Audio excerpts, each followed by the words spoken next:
Hello guys, welcome back to Lakshya Siddhi. और आ गए हैं हम एक और वीडियो को लेकर, जो कि मोस्ट अवेटेड वीडियो है आज के टाइम में।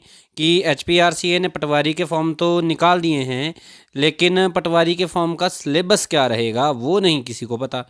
लेकिन सिलेबस भी जो है एचपीआरसीए ने रिलीज़ कर दिया है, और हम एक डिटेल वीडियो लेकर यहाँ पे आ गए हैं ऑन द बेस ऑफ, जी हाँ, जो कि आपको यहाँ पे स्क्रीन पे दिख रहा होगा, syllabus for the exam of patwari to be conducted by HPRCA, to be conducted by HPRCA. ठीक है। अब जैसे इन्होंने पहली चीज़ डाली है, पार्ट ए और पार्ट बी भी रहेगा, उसमें क्या सिलेबस रहेगा, दोनों में क्या अंतर रहेगा वो भी बात करेंगे, एक डिटेल में बात करेंगे। साथ ही साथ इसमें लिखा है सिलेबस अप टू 12 कि +2 तक जो है वो सिलेबस रहने वाला है। ठीक है जी। क्योंकि हमने जो देखा था कि जो एचपीआरसीए में पटवारी की पोस्टों के लिए अब आया है, वो उसकी एजुकेशन क्वालिफिकेशन ही +2 रखी गई है। तो इस वजह से जो सिलेबस भी है वो इन्होंने लिखा है कि +2 लेवल का रहने वाला है। पर क्या वो सही में +2 लेवल का रहने वाला है? क्या +2 के लेवल का मैथमेटिक्स, +2 के लेवल की इंग्लिश, +2 के लेवल की हिंदी, क्या इस तरह से सिलेबस आएगा, या फिर कुछ और उसमें झोलमाल है? तो क्योंकि ये डिटेल वीडियो रहने वाली है, तो आइए देखते हैं कि इसमें क्या क्या चीज़ें रहने वाली हैं। तो जैसा कि हमने बात की, तो देखिए, सोशल साइंस से शुरुआत करते हैं। सोशल साइंस जो सब्जेक्ट है उसमें क्या क्या चीज़ें रहेगी। सबसे पहले हिस्ट्री। आपने अगर मेरी ही इसमें जेबीटी का वीडियो देखा होगा ना, जो जेबीटी कमीशन एचपीआरसीए करवाने वाला है, तो आपको कहीं ना कहीं सिमिलैरिटी दिखेगी। JBT commission as well as patwari, दोनों का सिलेबस सेम टू सेम है। जैसे अब अच्छा, पहली बात, जो कोई डीप लेवल की तैयारी कर रहा है, जैसे एचपीएएस वगैरह की, या फिर एनटी नायब तहसीलदार वगैरह की, उनके लिए तो ये सिलेबस बहुत इजी है। बट हाँ, क्या होता है कि आप बहुत ज़्यादा डीप डाउन चले जाते हो उन सब तैयारी करने के लिए, तो उतना ज़्यादा डीप डाउन तो नहीं रहेगा इसमें, क्योंकि क्वेश्चन जो है वो क्वेश्चन में सिंप्लिसिटी देखने को मिलेगी। बट हाँ, क्योंकि लोग बहुत होंगे उसमें फॉर्म भरने वाले, तो इतना भी सिंपल क्वेश्चन नहीं रहेगा। कहीं ना कहीं वो डीप डाउन रहेगा ही रहेगा, बट हाँ, मॉडरेट सा रहेगा, ना वो ज़्यादा टफ होगा ना ज़्यादा इजी रहेगा, ये वाला लेवल पटवारी का लेवल। ठीक है। तो मैं आगे चलते हैं। तो इंडियन हिस्ट्री होगी, एंशियंट इंडियन हिस्ट्री होगी। ठीक है। एंशियंट इंडियन हिस्ट्री के जितने भी एस्पेक्ट है वो आप यहाँ पे वीडियो में देख सकते हैं। उसके बाद देखो, हिस्ट्री को हमेशा 3 भागों में बांटा जाता है, वो आपको पता रहना चाहिए। अगर आप +2 लेवल पे हो तो आपको इतना सा पता रहेगा कि हिस्ट्री हमेशा 3 लेवल पर बंटी होती है। एंशियंट हिस्ट्री होगी, मिडिवल हिस्ट्री होगी, और मॉडर्न हिस्ट्री होगी। ठीक है। तो ये तीनों तो रहने ही वाली है। और सही बात, मज़े की बात क्या है इसमें कि इंडिया की हिस्ट्री रहेगी ये तीनों। ठीक है। इंडिया के अलावा जो एक्स्ट्रा है वो भी हम इसमें बात कर लेंगे। तो एंशियंट हिस्ट्री के बारे में हमने बात कर ली।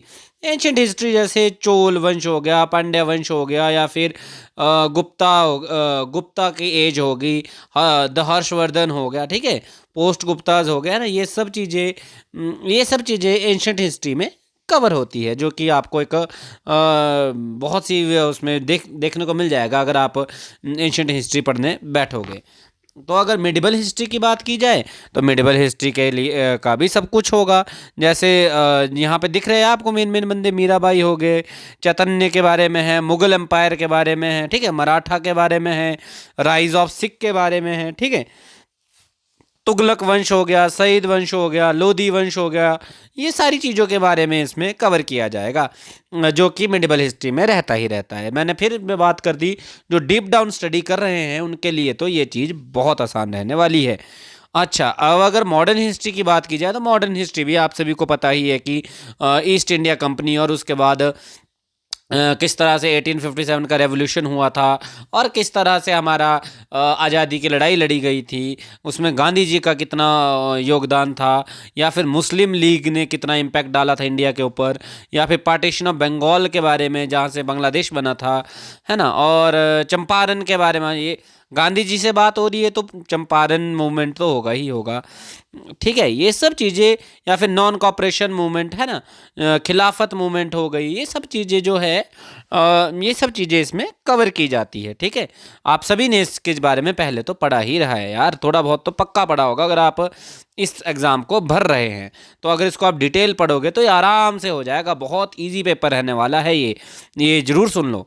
अच्छा, उसके बाद जब इंडियन हिस्ट्री ख़त्म हो गई, फिर आएगी यूरोपियन हिस्ट्री। और यूरोपियन हिस्ट्री भी ऐसा नहीं है कि आपने कोई डीप डाउन पढ़ना है, वही सब चीज़ें हैं जो उसके सिलेबस में थी। किसके सिलेबस में? जेबीटी के कमीशन के सिलेबस में थी। यूरोपियन हिस्ट्री में क्या है? फ्रेंच रेवोल्यूशन हो गया, इंडस्ट्रियल रेवोल्यूशन हो गया, यूनिफिकेशन ऑफ जर्मनी हो गया, ये सब चीज़ें यार, यूनिफिकेशन ऑफ इटली हो गया, फर्स्ट वर्ल्ड वॉर होगी, सेकेंड वर्ल्ड वॉर होगी, एटसेट्रा एटसेट्रा, है ना। और यूएन की जो यूएन ऑर्गेनाइजेशन है उसके बारे में है। ठीक है, ये तो होगी हमारी जी हिस्ट्री कवर। उसके बाद जो सेकंड सब्जेक्ट रहने वाला है वो रहने वाला है जियोग्राफी। तो जियोग्राफी भी बेसिक्स ही है, इसमें जियोग्राफी में कुछ ज़्यादा इसमें कुछ एक्स्ट्रा नहीं है। तो मैं इसको ज़्यादा देर तक इसलिए स्क्रीन पे रख रहा हूँ ताकि आप स्क्रीनशॉट ले लो, डिटेल में आप सिलेबस देख लो। एक बार लास्ट में जो है मैं पूरी की पूरी पीडीएफ रन थ्रू करवा दूंगा आप लोगों को, ताकि आप जो है डिटेल में अपना सिलेबस नोट कर पाओ। ठीक है। अच्छा, अब अगर बात की जाए ज्योग्राफी की, तो ज्योग्राफी का भी इतना ज़्यादा फंडा नहीं है यार। साइज एंड लोकेशन हो गया, इंडिया एंड द वर्ल्ड हो गया, इंडियाज़ नेबर कंट्रीज़ हो गई, है ना, ये सब चीज़ों के बारे में, कोस्टल प्लेन्स हो गए, इंडियन डेजर्ट्स हो गए, है ना, ये सब चीज़ें हैं। बाकी कुछ नहीं है यार, ज़्यादा टफ नहीं रहेगा, मैं बार बार ये कह रहा हूँ। बट हाँ, ये सारा का सारा सिलेबस मटेरियल कहाँ मिलेगा? एनसीईआरटी में मिलेगा, जिसने 6th 7th और 8th, कहाँ की 6th 7th और 8th, 9th 10th भी मैं इसमें ऐड करूँगा ही करूँगा, क्योंकि इस बार जो है वो टफ़ रहने वाला है। सारी चीज़ें टफ़ रहने वाली है। अच्छा, टफ़ क्यों रहने वाली है? टफ़ इसलिए रहने वाली है क्योंकि बहुत से लोगों ने इस फॉर्म को भर रखा है, इसलिए ये टफ़ रहने वाली है। तो इसलिए अगर 9th 10th तक को आप कवर कर दे रहे हो ना अपनी पूरी की पूरी एनसीईआरटी, क्योंकि अभी बहुत टाइम है, कम से कम ज़्यादा नहीं तो 2-3 महीने 4 महीने तो लगेंगे ही लगेंगे पूरा पूरा पेपर होने में। तो 4 महीने में एनसीईआरटी करना कोई बड़ी बात नहीं है। तो अगर आपने अभी भी तैयारी शुरू नहीं की है, अभी भी आप तैयारी शुरू कर रहे हो, बहुत आसानी से इसकी एक डिटेल वीडियो बनाऊंगा, स्ट्रेटेजी फॉर पटवारी एग्जाम। ठीक है। खैर, यूनिवर्स एंड सोलर सिस्टम के बारे में आ गया ज्योग्राफी में, and last but not list agriculture के बारे में आ गया। अच्छा, ठीक है। और इसके बारे में बताऊंगा कि आपको तैयारी कैसे करनी है। अभी आप फिलहाल सिलेबस देख लो कि सिलेबस में क्या क्या रहता है। ठीक है। इसके बाद अगर इकोनॉमिक्स की बात की जाए तो इकोनॉमिक्स का सिलेबस भी कुछ इस तरह से रहता है, जैसे डेवलपमेंट हो गया, sector of the Indian economy हो गई, मनी एंड क्रेडिट हो गया, ठीक है, ग्लोबलाइजेशन हो गई। मतलब इसके चैप्टर्स रहने वाले हैं ना, ठीक है ना। तो इसके चैप्टर्स है, आपने इसको देख ही लिया होगा और स्क्रीनशॉट ले लिया होगा, ऑब्वियस सी बात है, आप पॉज करके इसको स्क्रीनशॉट ले सकते हो जी। ठीक है, इकोनॉमिक्स का भी हो गया। फोर्थ जो हमारे पास सब्जेक्ट रहने वाला है वो रहने वाला है political science.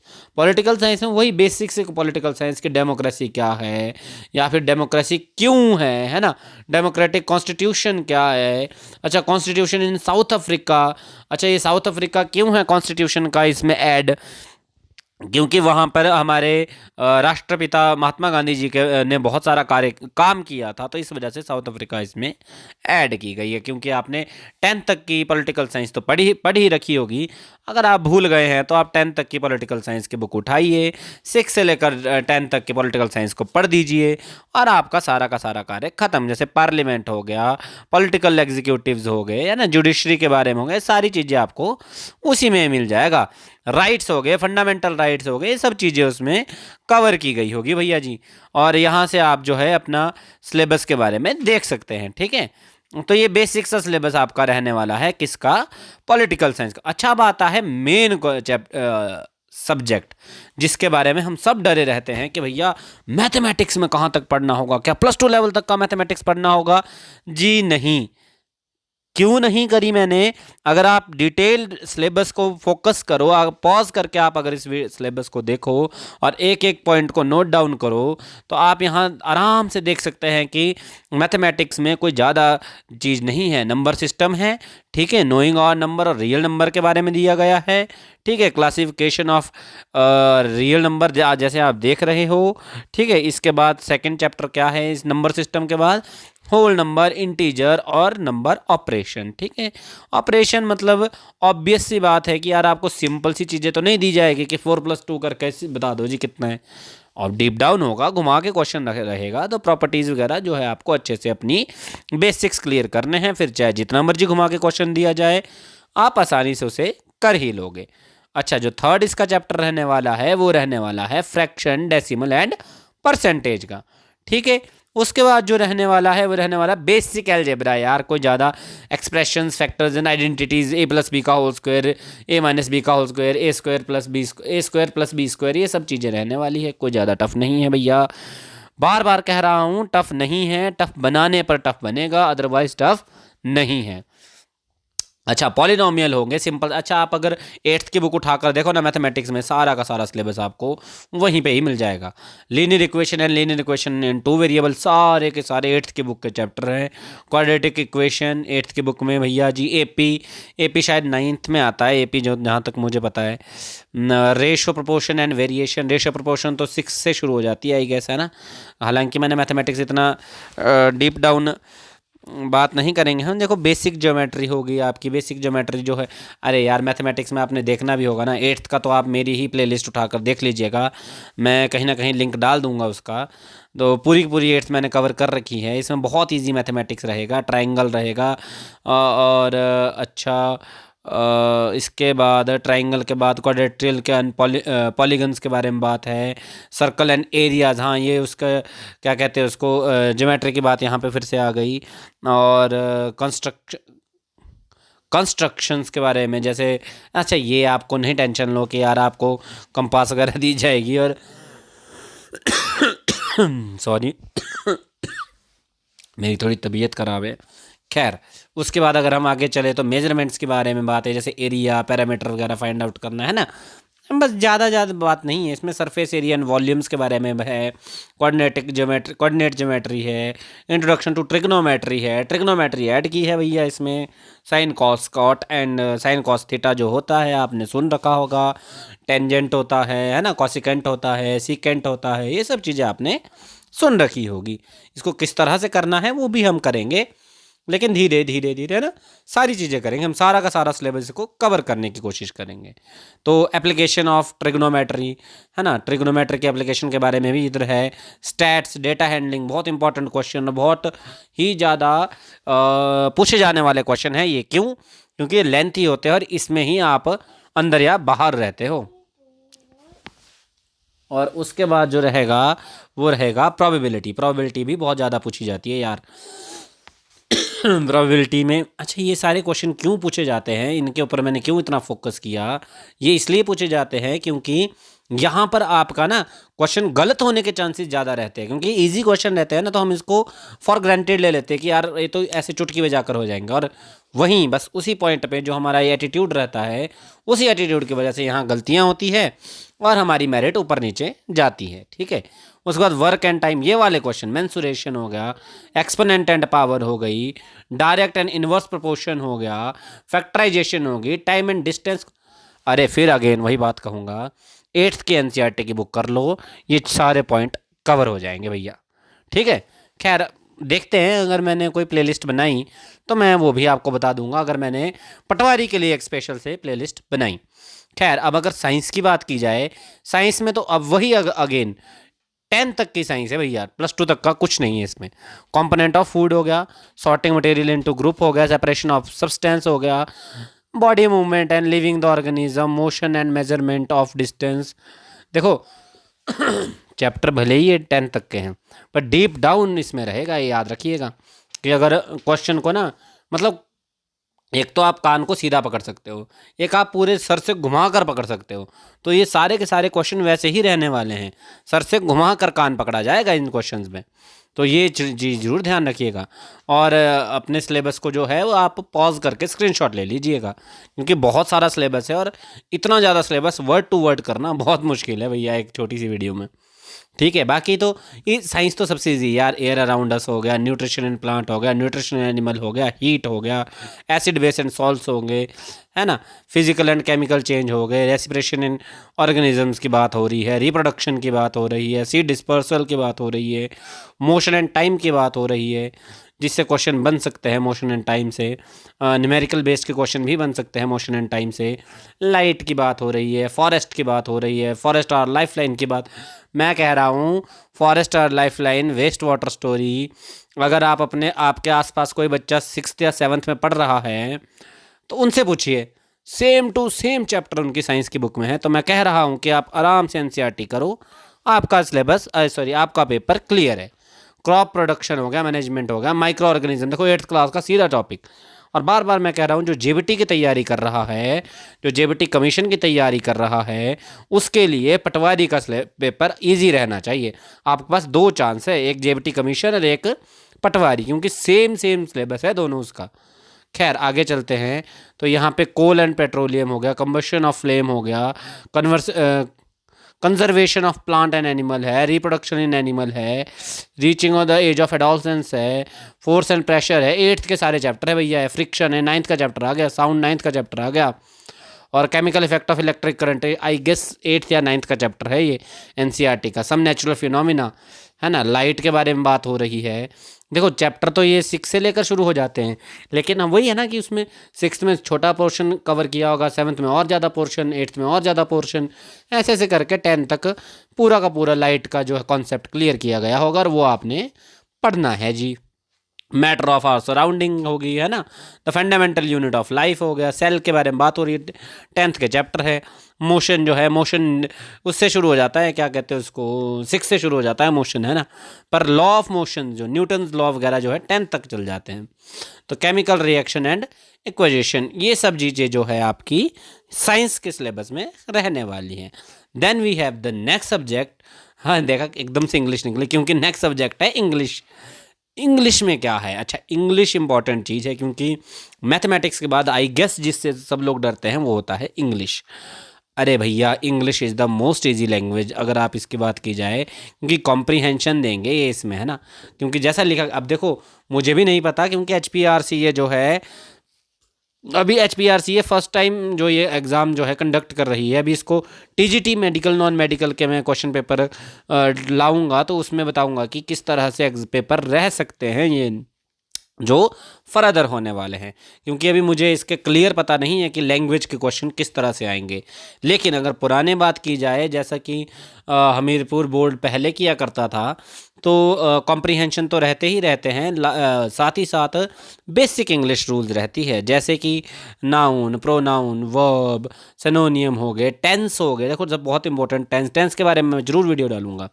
Direct and indirect narrations हो गई, फ्रेजेस एंड क्लॉजेज हो गए, है ना, वन वर्ड सब्स्टिट्यूशंस हो गए, है ना, ट्रांसफॉर्मेशन ऑफ सेंटेंसेज हो गए कि इसको इसमें चेंज करो, इस सेंटेंस अगर सेंटेंस दे दिया जाएगा ब्रैकेट में डाल दिया जाएगा कि चेंज इनटू अफर्मेटिव, या ब्रैकेट में डाल दिया जाएगा कि change into past continuous tense of affirmative. ऐसी ऐसी चीज़ें कर दी जाती है, तो उसको बोलते हैं ट्रांसफॉर्मेशन ऑफ सेंटेंसेज, ठीक है ना। तो ये सब चीज़ें रहती है। हालांकि एग्जैक्टली अगर मैं इसका वर्ड टू वर्ड या फिर एक एक चैप्टर वाइज अगर मैंने बनाई वीडियोस, तो मैं उसके लिंक डाल दूंगा और एकदम क्लियरली वहाँ पे क्लियर कर दूंगा कि कौन सी चीज़ कैसे रहने वाली है। तो ये हो गया आपका English. Last I guess last ही नहीं, पार्ट ए का जो है सेकेंड लास्ट चैप्टर रहेगा हिंदी। हिंदी तो बहुत ही इजी रहेगी, और मुझे नहीं लगता यार इसके बारे में भी बात करने की ज़रूरत है ना। हिंदी का सिंपल व्याकरण के बारे में बात हो रही है, हिंदी के सिंपल व्याकरण के बारे में बात हो रही है। देख लो आप, स्क्रीनशॉट ले लो इस चीज़ का, क्योंकि पद परिचय हो गया, शब्द शक्तियाँ हो गई, शब्द रूपांतरण हो गया, अर्थ विचार सब कुछ, देशज विशेष, देशज विदेशी, तत्सम, तद्भव, रचना के आधार पर शब्द, बहुत इजी चीज़ है यार। विकारी शब्द, अविकारी शब्द, विलोम, पर्यायवाची, वाक्यांश के लिए एक शब्द, सारी चीज़ें आपने 10th तक के सिलेबस में पढ़ी रखी है। मैं फिर कह रहा हूँ 10th तक के सिलेबस को मतलब घोल कर पी जाओ, चाहे भले ही दिन रात एक कर दो, सब कुछ मतलब ऐसा कोई चीज़ मत छोड़ो जो आप 10th तक आपने पढ़ी ना हो, ठीक है। अगर आपने एक भी सब्जेक्ट, एक भी पॉइंट छोड़ दिया ना, तो ये समझ लो कि आपकी मेरिट से नाम गया, ठीक है। तो ये हो गया हिंदी का सिलेबस। तो अब अगर बात की जाए कंप्यूटर लिटरेसी की, कंप्यूटर इंफॉर्मेशन की, टेक्नोलॉजी की, तो इससे क्वेश्चन बनेंगे ही बनेंगे। देखो बाकी सब्जेक्ट अगर कोई इनमें से कोई एक आधा सब्जेक्ट, एक आधा चैप्टर मान लो इग्नोर कर भी दिया जा रहा है, लेकिन इस चीज़ को बहुत इंपॉर्टेंटली पढ़िएगा। क्यों? क्योंकि देखो बेसिक नॉलेज ऑफ कंप्यूटर जो है वो कंपलसरी कर रखा है अब सब चीज़ों में, तो ये चीज़ें आपको आनी ही चाहिए आपको। अच्छा यार, अगर मैं बात इन जनरल बात करूँ ना, तो ये चीज़ें आनी ही चाहिए यार। ये चीज़ें जो होती है ये अपनी लाइफ के लिए बहुत इंपॉर्टेंट है। अगर आप इस एज में हो कि आपने फॉर्म भर रखे हैं, ठीक है, तो आपको ये इन बेसिक चीज़ के बारे में तो पता होना ही चाहिए। अब आते हैं जनरल अवेयरनेस के ऊपर। देखो, there is a difference between general knowledge and general awareness. क्या डिफरेंस है जनरल नॉलेज और जनरल अवेयरनेस में? General knowledge including general knowledge of Himachal Pradesh, ये होती है हिमाचल प्रदेश के बारे में नॉलेज कि भाई हिमाचल प्रदेश में हिस्ट्री में क्या हुआ, हिमाचल प्रदेश में फ्यूचरिस्टिक सोच के लिए क्या क्या चीज़ें रखी गई है, हिमाचल प्रदेश में पास्ट में क्या हुआ, हिमाचल प्रदेश के बारे में सारी चीज़ें पूछी गई है, ठीक है। जनरल अवेयरनेस का मतलब होता है हिमाचल प्रदेश में करंट में क्या हो रहा है। जैसा कि नेक्स्ट आपका टॉपिक है करंट अफेयर्स। जी हाँ, अवेयरनेस के अंडर सारे टॉपिक आते हैं, जनरल नॉलेज भी करंट अफेयर भी, ठीक है जी। पार्ट बी की ये बात की जा रही है। अच्छा, करंट अफेयर्स हो गया, तो एवरीडे साइंस के बारे में भी इसमें पूछा जाएगा कि आपके रोज़मर्रा के इसमें। अब देखो, रोज एवरीडे साइंस क्या होती है, देखो नॉर्मल सी बात मैं बताता हूँ। मान लो ऐसा क्वेश्चन होगा कि चींटी ने अगर काट लिया, तो भैया आप किस तरह से उसको प्रिवेंट करोगे, उसकी प्रिवेंशन क्या होगी, ठीक है। नॉर्मल सी बात है कि एसिड है तो उसके ऊपर बेस लगा दो, जो एसिड बेस एंड सॉल्ट में साइंस में हमने पढ़ा। तो वो चीज़ अगर हमने बेसिक कॉन्सेप्ट हमारा क्लियर है कि भाई चींटी ने काटा, उसमें एसिड होता है और उसके ऊपर कोई बेस की चीज़ लगाएंगे तो वो न्यूट्रलाइज हो जाएगा, इफेक्ट और वो ठीक हो जाएगा, तो हम उसका आंसर कर सकते हैं। तो इसलिए मैं कह रहा हूँ बेसिक क्लियर कर लो, क्वेश्चन उन्हीं से आएंगे पर घुमा फिरा के आएंगे। खैर, लॉजिकल रीजनिंग होगी, बहुत बेसिक लेवल की रीजनिंग होगी। अगर आपने करना होगा तो केवी और एनवीएस के पेपर में जो रीजनिंग दी जाती है ना, उसको कर दीजिएगा। अब देखो यहाँ साफ तौर पे लिखा है मैट्रिक स्टैंडर्ड, देखा, हिंदी जो है मैट्रिक स्टैंडर्ड, इंग्लिश जो है वो भी as well as matric standard. तो पूरा का पूरा पेपर जो है आपका मैट्रिक स्टैंडर्ड तक का रहेगा और किसी चीज़ का नहीं रहेगा। तो ये था, ये हमने बात की आज the syllabus of the syllabus for the exam of patwari to be conducted by HPRCA। जी हाँ, मिलते हैं। खैर, आज की वीडियो में तो ऑब्वियस है कि इतना ही है। डिटेल हमने एनालाइज किया सिलेबस का कि सिलेबस में क्या क्या बात की गई है, क्या क्या चीज़ें पूछी गई है, कहाँ से सिलेबस आएगा, किस लेवल का सिलेबस होगा और कहाँ तक सिलेबस हो सकता है जी, ठीक है। ये सब चीज़ें बात की गई है सिलेबस में आज की इस वीडियो में। तो अब देखते हैं कि मैं इसके बारे में वीडियोस बना रहा हूँ या नहीं बना रहा हूँ, वो मैं आपको फर्दर जो है इन्फॉर्म कर दूंगा। और अगर आप चाहते हो कि मैं किसी किसी सब्जेक्ट की proper videos, particular chapter wise videos डालूं, तो प्लीज़ कमेंट इट डाउन, और जितने ज़्यादा कमेंट आएंगे उसके हिसाब से मैं वीडियोस भी अपलोड कर दूंगा, प्लेलिस्ट भी बना दूंगा।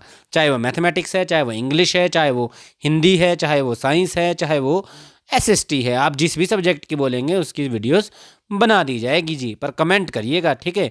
तो आज के लिए इस वीडियो में इतना ही, मिलेंगे किसी और वीडियो में किसी और टॉपिक को लेकर, तब तक के लिए धन्यवाद।